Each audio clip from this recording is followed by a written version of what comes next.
প্রিয় শিক্ষার্থী বন্ধুরা, স্টার অফ টুমোরোর পক্ষ থেকে আপনাকে স্বাগতম। স্টার অফ টুমোরো কাজ করছে আপনাকে স্টার বানানোর জন্য, তাই আমাদের সাথেই থাকুন। চলুন আজকের বিষয়ে।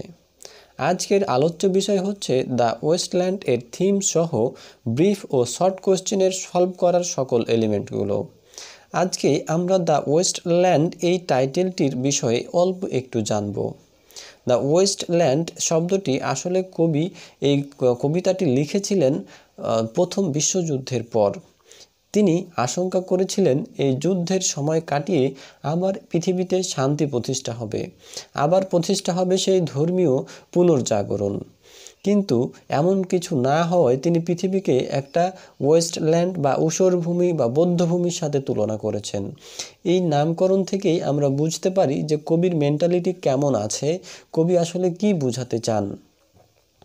The Wasteland, published in 1992 after the First World War, UK from the first time in Criterion magazine, Eliot's magazine, and later it was published from USA in Drive magazine. এখান থেকে আমরা বুঝতে পারছি যে ওয়েস্টল্যান্ড কবিতাটি পাবলিশড হয়েছিল 1992 সালে। সর্বপ্রথম 1992 সালে আসলে যুদ্ধ হয়েছিল প্রথম বিশ্বযুদ্ধের পরে। ঠিক আছে, এটা প্রকাশিত হয়েছিল ইউকে থেকে প্রথমবারের মতো ক্রাইটেরিয়ন ম্যাগাজিন থেকে।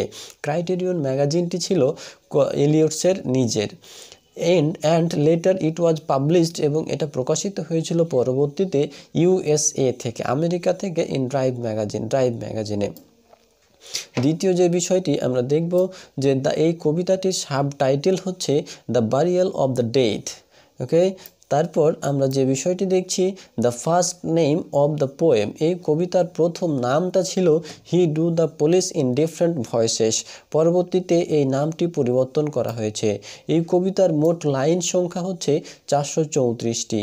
এই কবিতায় কবিতার আসলে at the first of this poem there is an epigraph. এই কবিতার প্রথমেই রয়েছে একটা এপিগ্রাফ ইন ল্যাটিন, এটা ল্যাটিন ভাষায় লিখিত ছিল, অ্যান্ড গ্রিক ল্যাঙ্গুয়েজ, গ্রিক ভাষাতে, which is derived from Satyricon. এই যে এই এপিগ্রাফটা আসলে স্যাটারাইকন থেকে নেওয়া হয়েছিল। ওকে, there is no mention of dedication in epigraph, but in 1925 a dedication is added in this poem.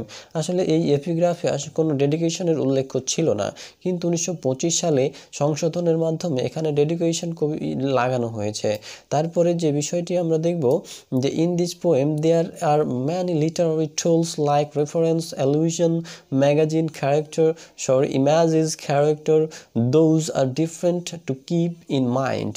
তাহলে এখানে অনেকগুলো লিটারারি টুলসের ব্যবহার করা হয়েছে। সেগুলো কেমন ধরনের, যেমন রেফারেন্স রয়েছে, অ্যালুশন রয়েছে, ইমেজেস রয়েছে, ক্যারেক্টার রয়েছে। এতগুলো ক্যারেক্টার, এতগুলো অ্যালুশন, রেফারেন্স মনে রাখা আসলে আমাদের জন্য একটু দুঃসাধ্যের বিষয়।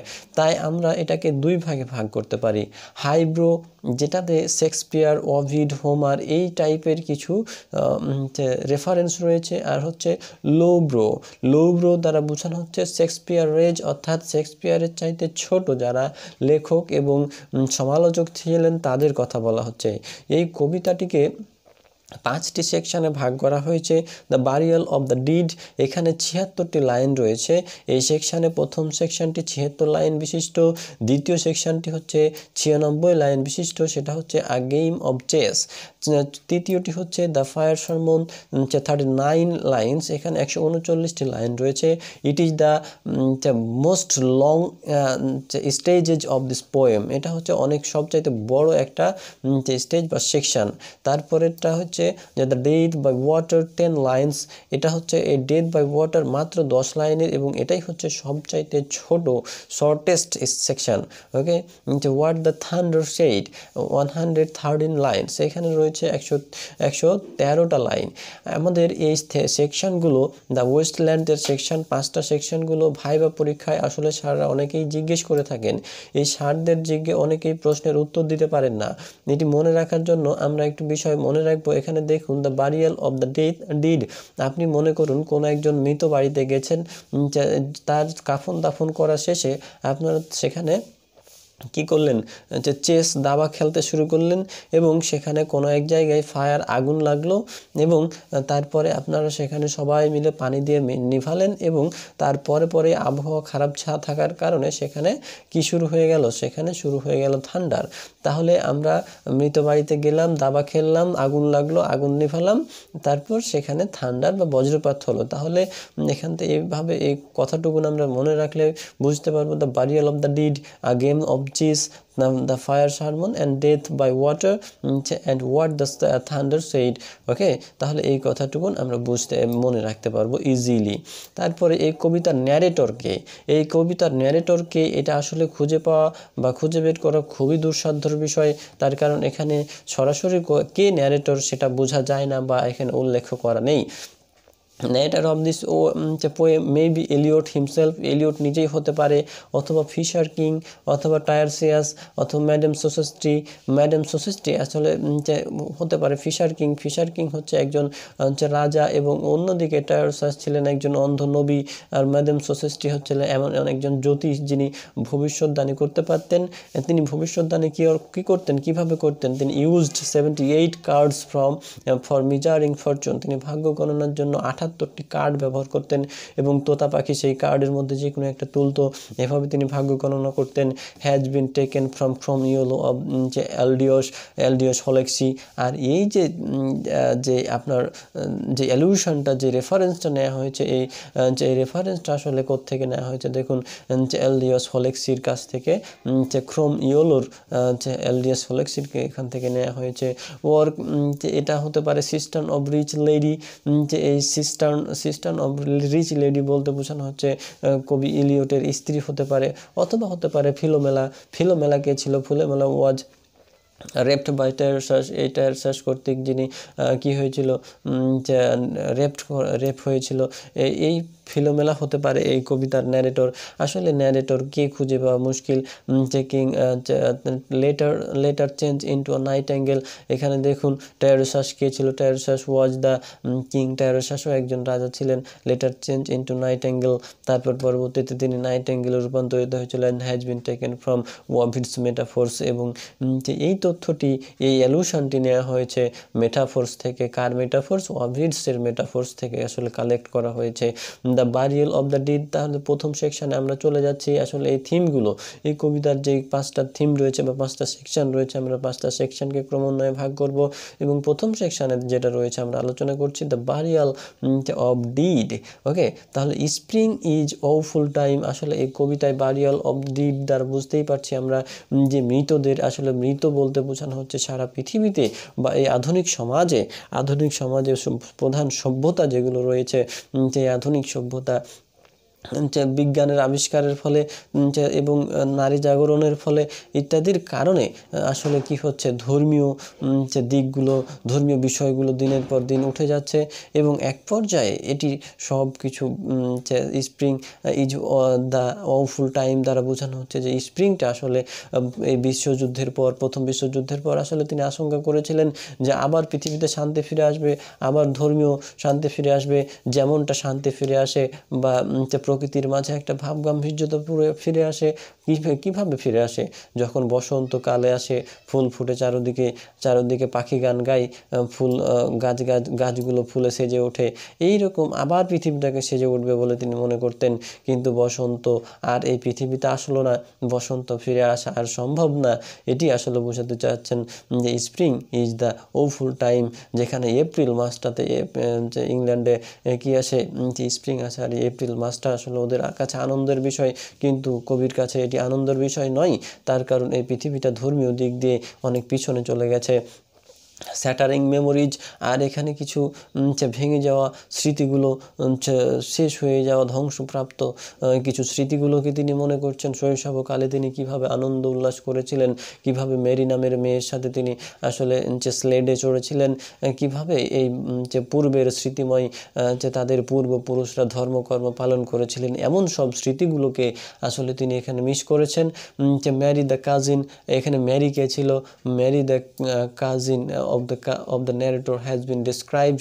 এখানে ন্যারেটর যে রয়েছে মেরি, সেটা তার কাজিন ছিল, মামাতো যে বোন ছিল। আর তারপরে আরেকটি গুরুত্বপূর্ণ ব্রিফ হচ্ছে the earth has been called fruitless land. আর এই যে বারিয়াল সেকশানে, যে দ্য বারিয়াল অফ ডিড সেকশানে আসলে পৃথিবীকে ফ্রুটলেস ল্যান্ড, নিষ্ফলা পৃথিবী, এই ধ্বংসপ্রাপ্ত পৃথিবীর সাথে আসলে তুলনা করেছেন তিনি পৃথিবীকে তিরস্কার করেছেন। কেন তিরস্কার করেছেন? এই পৃথিবীটাকে যে আসলে নষ্ট হয়ে যাচ্ছে, তাদের ধর্মীয় দিকগুলো উঠিয়ে দিচ্ছে সেই জন্য। তো চলুন আমরা এই থিমগুলো আসলে দেখে নিই। The death and rebirth. Death and rebirth দ্বারা বোঝানো হচ্ছে the wasteland embraces death by engaging the reader in desolation, which is something that is often tied into death itself. এখান থেকে আপনি দেখুন যে এখানে বলতে চাচ্ছে উচ্ছৃঙ্খল জীবন পাঠককে জনশূন্যতায় জড়িয়ে দিয়ে মৃত্যুকে আলিঙ্গন করে, যা প্রায়শই মৃত্যুর মধ্যে আবদ্ধ থাকে। আর যে তিনি ডেথ ব্রিংস বলছেন যে death brings with it desolation of loneliness. আর এই একাকিত্বের নির্জনতায় নিয়ে আসে মৃত্যু। আবার তিনি কি বলছেন দেখুন, যে হি ইউজেস ডেথ, তিনি মৃত্যুকে ব্যবহার করেছেন to allude to death and rebirth of Christ. আসলে তিনি নির্দেশ করেছেন মৃত্যুকে, এবং মৃত্যুর মধ্য দিয়েই তিনি রিবার্থ পুনর্জন্ম, তিনি খ্রিস্টের পুনর্জন্ম কামনা করেছেন। Using the death of Christ as a symbol of death and death of religion in the modern world. এই মডার্ন ওয়ার্ল্ডে, আধুনিক পৃথিবীতে, আধুনিক দুনিয়ায় যে ধর্মের মৃত্যু হয়েছে, এই মৃত্যুর মধ্য দিয়ে তিনি বোঝাতে চেয়েছেন ধর্মের মৃত্যু। আসলে তিনি মৃত্যু বলতে শুধু এই যে ধর্মীয় কৃষ্টি কালচার, ধর্মীয় আচার সংস্কৃতি, এগুলো যে মানুষ আর পালন করে না, চার্চে গিয়ে আর তারা ধর্মকর্ম পালন করে না, এই মৃত্যুটাকে, এই ধর্মীয় মৃত্যুকে আসলে তিনি বোঝাতে চেয়েছেন। তারপরে দেখি death is used to allude to 13 থেকে 35 লাইনের মধ্যে আসলে তিনি বোঝাতে চেয়েছেন যে মানুষ আর ধর্মকে চিনে না, লঙ্গার রিকগনাইজ আর এই religion and that is dead to them. আর এই পৃথিবীর আধুনিক মানুষদের কাছে এই ধর্ম মৃত হিসেবে পরিচিত হবে, ধর্মকে আর তারা চিনবে না, ধর্মকে আর তারা স্বীকৃতি দেবে না। This death brings a religious wasteland. This death, এই মৃত্যুটাই নিয়ে আসে ধর্মীয় উষার ভূমি টু দ্য পিপুল, মানুষের কাছে ইন ওয়েস্টার্ন সিভিলাইজেশন, পশ্চিমা সভ্যতায় আসলে এই মৃত্যু দ্বারা এই ধর্মীয় মৃত্যুকে বা ধর্মীয় যে ঊষর ভূমিকে ডেকে নিয়ে আসে বা আহ্বান করে। In part what the thunder said, 5 নম্বর সেকশানে কি বলা হচ্ছে দেখুন, যে ইন ওয়ার্ড থান্ডার সেইডে বলছে এলিয়ট ব্যবহার করেছে the lack of water to symbolize death. আসলে যেখানে সকল প্রাণের উৎস কি পানি, কিন্তু তিনি পানি নাই, পানির অভাব দ্বারা বোঝাতে চেয়েছেন আসলে সব কিছুর মৃত্যু ঘটবে। As water as life giving substance, জীবন প্রদানকারী, জীবন বাঁচানোর একটি উপাদান, কিন্তু যেখানে পানি নাই, without it here is no life, আসলে এখানে কোনো কি থাকবে না, কোনো জীবন থাকবে না। আসলে যেখানে কোনো ধর্ম নাই, সেখানে কোনো মানবতা থাকবে না, এটি তিনি বোঝাতে চেয়েছেন। এই বন্ধুরা, আমাদের ভিডিওটি অনেক বড় হয়ে যাবে, আর আমার মনে হয় যে আমি আপনাদের ধারণ ক্ষমতা বা আপনাদের ধৈর্য এর চাইতে বেশি রাখলে হয়তো আপনার পড়াটা খুব একটা মাথায় ঢুকবে না। তাই আমরা পরবর্তী একটি ভিডিওতে এই বাকি অংশটুকুন, বাকি 4টি সেকশান সম্পর্কে বিস্তারিত আলোচনা করব ইনশাআল্লাহ। তাই ভিডিওটি আপনার যদি ভালো লেগে থাকে তাহলে আপনার বন্ধুদের সাথে শেয়ার করুন, এবং ভালো লাগলে লাইক করুন।